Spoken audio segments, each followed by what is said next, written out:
It's actually really fun. It's good. It brings a lot of energy into you because you're talking about your show again, and it's happening, and everyone's lovely.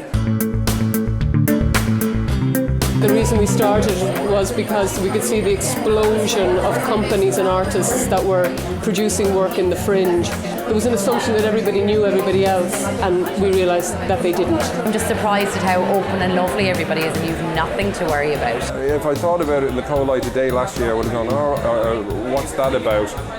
What should I do? But no, you just have to arrive, and the people at the table are lovely. How are you doing? And you just engage. 8 years ago it started, and it has grown Fringe on Fringe and improved Fringe on Fringe, and it's now this really slick networking event which I really enjoy because there's just such a sense of possibility over the course of the whole morning. You just don't want to make a show and it just disappears into the ether.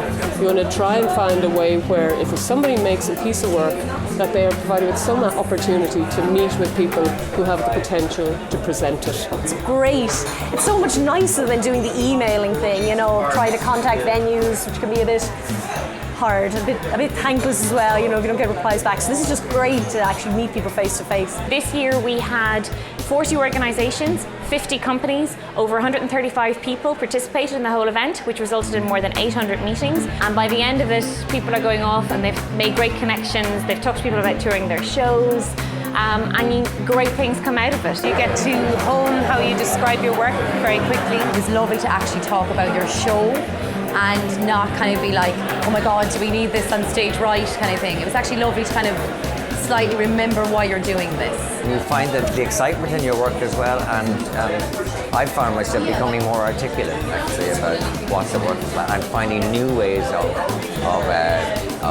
getting that information, you know, new ways of talking about it actually. It makes it so much easier to lift the phone to somebody later on if you know what they look like and if you've met them already. I think over the years actually it's become easier.